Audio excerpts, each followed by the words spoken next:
precious ornament with this gorgeous ribbon right here. So we're going to learn how to paint in small lines like this and how to make this tree. So get your paint palettes and pick out the colors that you would like to use, and then we will paint this together. So I'm going to start painting this ornament here. I'm going to start with the ball first and paint this tree, but we'll definitely have to wait for this to dry before we get started on our ribbon. I've mixed up some colors here. This is the woodland set. It's a little bit different than the example that I showed you, but you can pick whatever colors you want that you have at home. And if you have the tropical set, I think that's what I made the other one out of. This one is a little more cranberry. And so this green also is a little more of a hunter color. You can paint the actual ornament a color as well. I left mine white just to kind of leave room for all of that gorgeous ribbon to really be the star of the show. Using the very fine edge of this small water brush that I sell, or you can get one online, but you really want a teeny tiny brush if at all possible.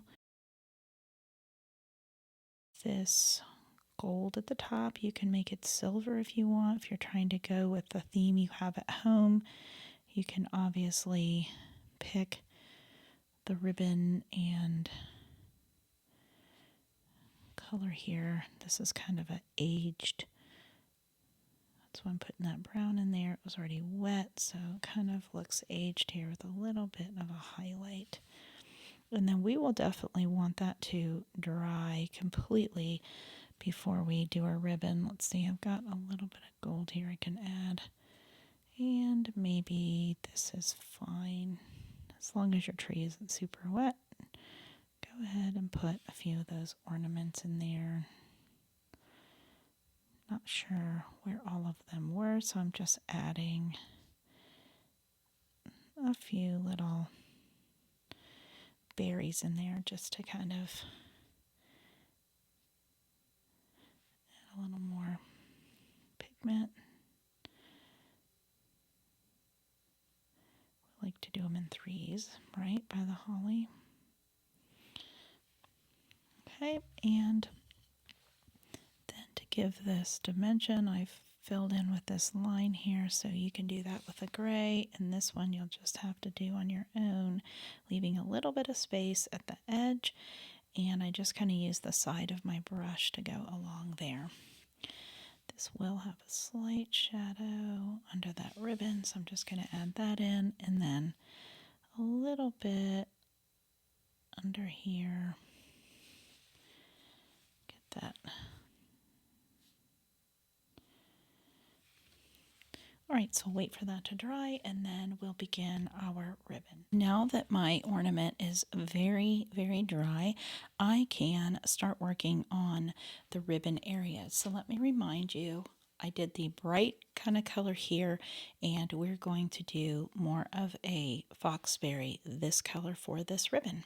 Okay, so I think the key to doing this is to just start in one area so that you know what you're going to be painting and what you're going to be leaving in white.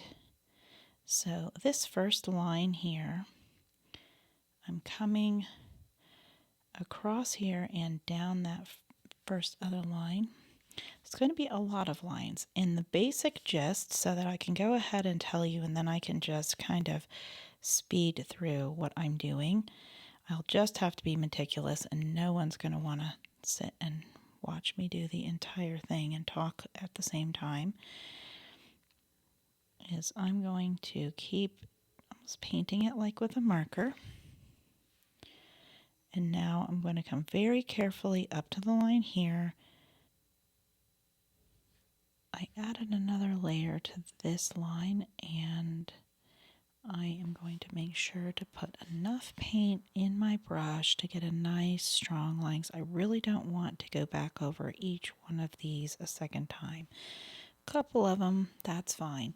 But I'm leaving that white line here. Now I have to make sure that I'm following the correct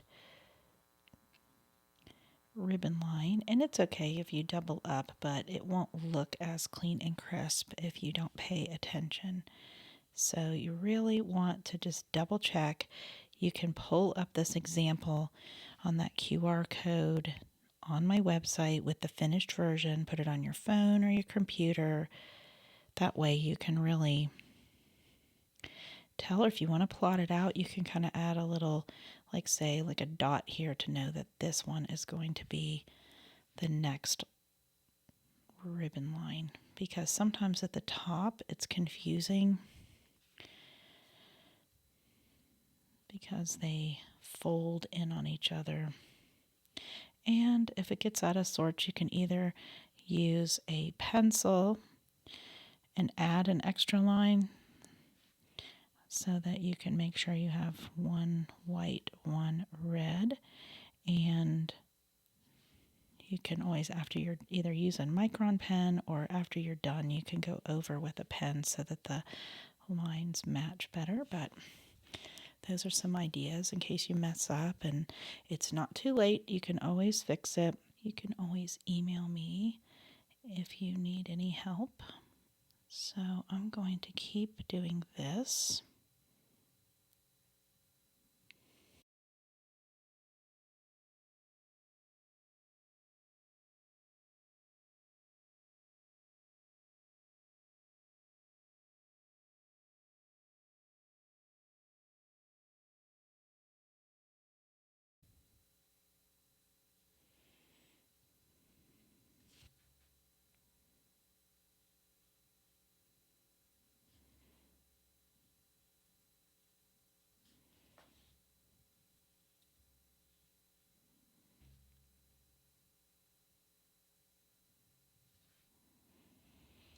Here I was a little confused about which one to do next. Kind of doubled up here. There's not really a secondary line for that, so you can kind of figure that out yourself.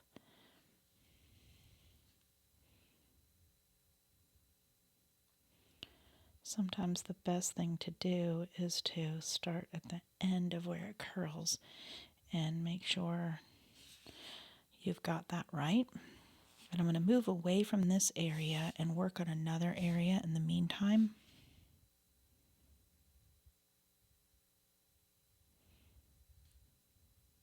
Be very careful when I get to the edge of that ornament and make sure I draw a line straight across this way so that I don't put my brush into the globe.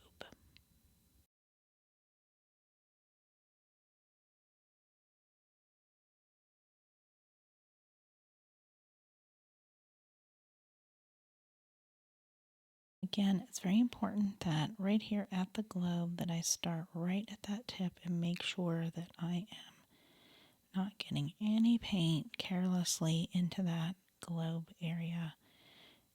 I'd rather be farther away from it than right at it.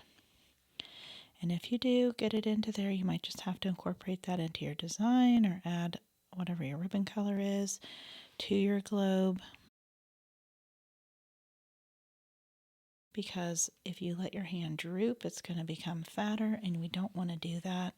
We need the accuracy in this. And so this little triangle is white. If you're following along with me, too much water in your brush is going to be a problem for this exercise. We really want to be able to get it right out of the pan, or if you've got tube watercolors, that's nice because it's a little bit of liquid, but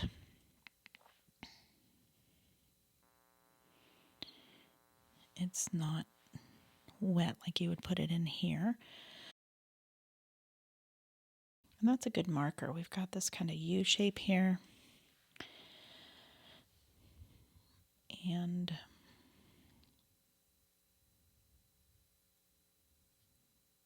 I'm trying not to get my brush into any of the other lines because it'll start to show. Just be careful not to put your hand in it. You could go over the whole thing in a light red or green, and then let it dry and then add the ribbon to it. So if you mess up and get white, it won't be white and red, but at least it'll have two different tones to it if you were to mess up, or if that's just the way you want to do it, so you don't have to be so exact and particular as contrasting as this white and red.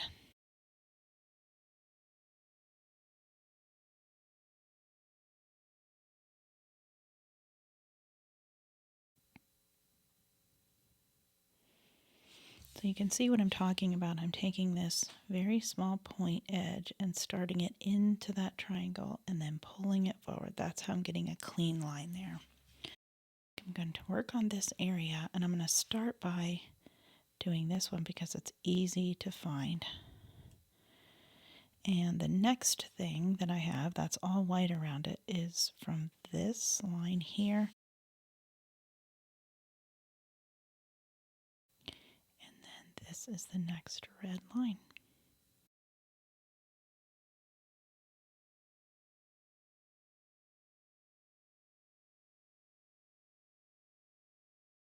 Okay, now I'm going to work on this area here.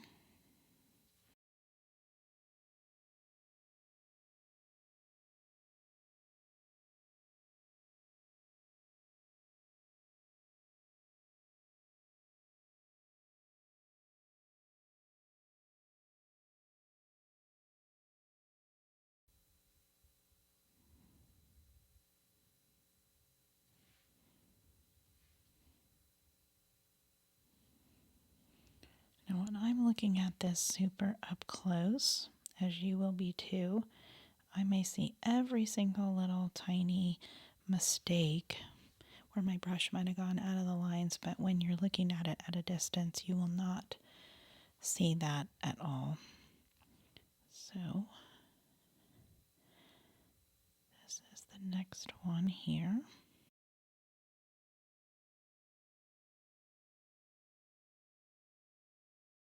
The thing is the globe, I really want to watch, where that ornament was, to just kind of make sure when I'm starting a new stripe that I'm careful at the very edge. That way it looks more realistic.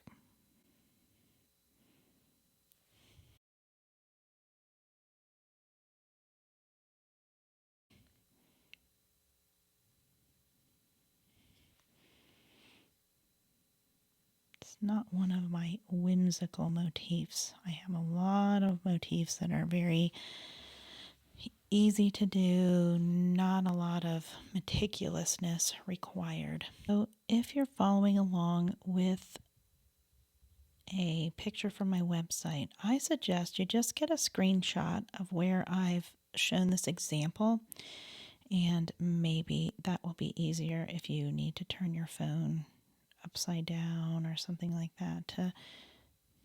As you're doing it upside down, you can turn the picture upside down, as what I'm doing. So if you really, really, really want to do it, and it's maybe you have to rotate it in your camera and set it, crop it upside down for it to stay. Sometimes when you move your phone, it'll just move with you. Or you can just print it off, even in black and white. You'll be able to see the stripes and turn it around. These ones at the top, you want to be really careful.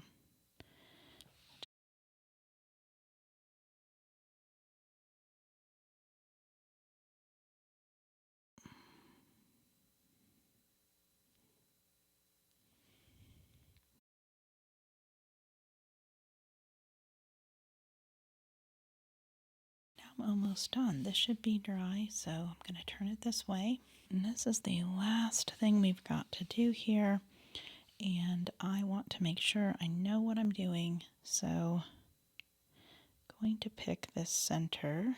It's easy for me to see and to find there in the middle.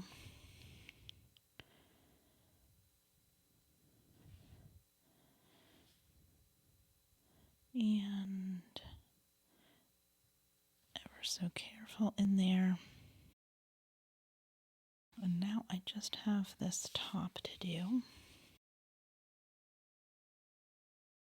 but make sure you know where you left off last before you start again.